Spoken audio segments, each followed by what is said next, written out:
Hey everybody, it's Eddie from Tokyo. This is your cryptocurrency update from Japan. And as of today, Japan has reported 2,483 positive cases. 1,033 of those are in Tokyo. But the market closed up 4.24%. or 756 points. And I think it's mostly due to some clarity. The Prime Minister will declare an emergency tomorrow. And yes, just very typical Japanese style, we had a pre-announcement to the announcement. I think whenever there is bad news delivered, this is very commonplace. So we know that he will declare this emergency tomorrow. I think it's 7 or 7:30 p.m. But the market was relieved. It provides, I think, finally a needed roadmap because there was seemingly no action as the news from around the world continued to worsen. So I have been asking myself a lot of questions. We're doing a lot of critical thinking right now. You know, things like, do we really need fancy TV studios to deliver content from? Or do we need commercial office space? Really? A permanent space to return to every day? And even something as maybe seems as crazy, but I'm asking myself, do we really need school classrooms, or is it more effective to work online? So I don't know, maybe you've asked yourself some of these same questions, but there's one thing for sure is that the world will never stop innovating. And some of that innovation is coming fast and furious and will also have new revenue streams. One I'm literally wanting to highlight is coming from the Netherlands. They're taking distributed ledger technology. The firm is Timeless, and they have made a platform to track supply chains of medical goods in effort to prevent price gouging. And then there's Civitas. This is a startup from Toronto, and they're potentially helping the millions of people in Honduras in quarantine to communicate with their doctors and track symptoms along with sharing notes.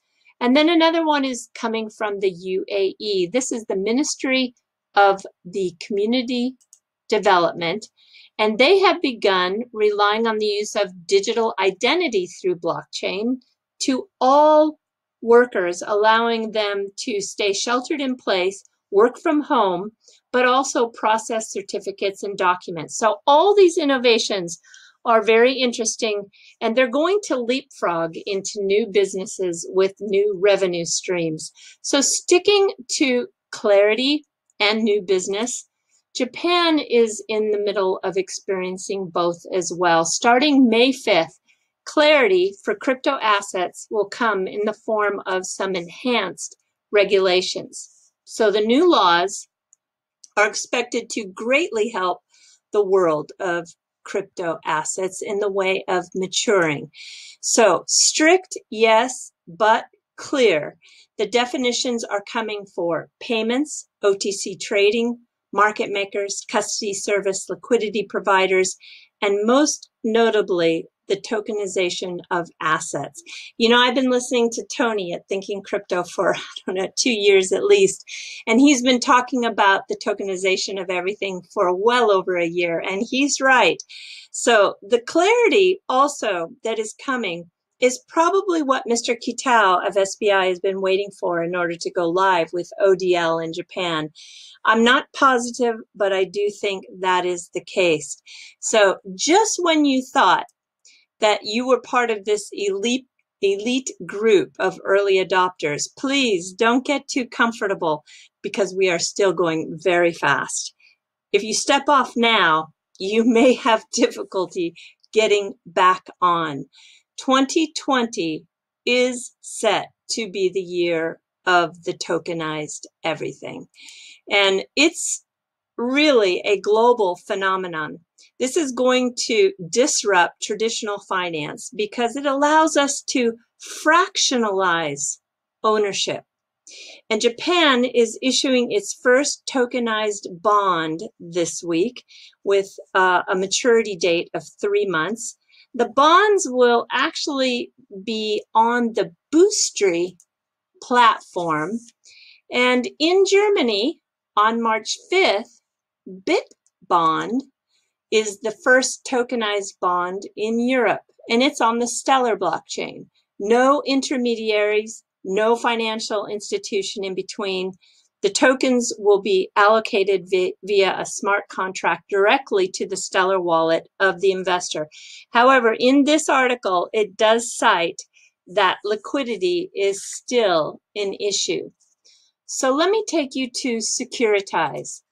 It is a SEC registered transfer agent that provides a platform to issue and manage blockchain-based securities. As a transfer agent, it keeps track of ownership instead of a bank or a trust. And this fintech is really finding a comfortable spot in this digital transformation.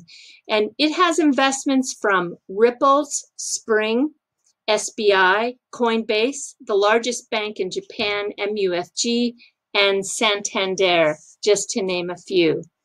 And what it will first do is it's going to address these vacant houses in Japan. This is a nationwide problem, and it's going to do it through the means of crowdfunding revitalization. You know, there are 8 million abandoned ghost homes in Japan. It's really a difficult problem on how to fund these projects for renovation and also to convert the homes or lots for other uses. And I think this Securitize, which is promoting it's the solution to the problem, could be just that. All right, so in continuing, the STOs, now this is a big number. The security token offerings, STOs, are expected to grow to 10 trillion by 2024. That is a big number. And so they're stored on the blockchain rather than paper. And the blockchain makes it possible to issue these tokens globally, all on one platform. But when settlement by the participants is preferred in fiat or the local currency, a bank must get involved in the process. And the inefficiencies associated with risk against fiat are still prevalent. A neutral bridge currency to facilitate those instant trustless transfers is still a needed solution. And XRP has a bright future for solving this real problem. So I just wanted to shed some light on where we're going and how the opportunities for the digital asset XRP are still quite important. All right, everybody, we are jumping to the fluff. I'm going to talk about, sometimes people talk about these abandoned properties that Japan gives away for free. Well, they really don't necessarily give them away for free. They do make them available. These empty houses or unoccupied houses are mostly in the countryside. And I just watched a video from a gentleman who is from Australia, and he went through that process of finding an older home in Ibaraki. That's the kind of rice field region north of Tokyo. They have, well, in the nation, in Japan, there are 13.5% of the homes being vacant. That is 184,000. And not all of them are just available. About 56% of them are rentable. 36% though are unmanaged, sometimes unmanaged because the children who inherited them have renounced their inheritance because they don't want to pay the tax. And only a few, like 3%, are available for sale. So why would anybody want to buy one of these old abandoned houses? Well, the rural property taxes are low. They're very, very affordable. You have space to grow your own vegetables. As the Australian said in the video I watched, he wanted to barbecue. people can have a lawn. There's lots of room. And in the rural part of Japan, you can rent for as low as $600 a month, or even buy a house for about 50,000. But if you want to buy a farmhouse, that's a little bit more difficult. You have to demonstrate how you can farm it. And but yeah, so these Akiya, as they are often called, empty house, some of the local cities will actually give you a tax break and actually money back to renovate them. And you can go through these Akiya banks, or you can do it at auction. Even Yahoo has blind sealed bids for these houses on auction, or you can go through the city government office. And if you're afraid to do a lot of cleanup, because yeah, I mean, if you see something like this, you're going to say, oh, no way, man, that is not for me. And besides that, you've got the foundation to look at, the electrical to look at. Does the building have termites?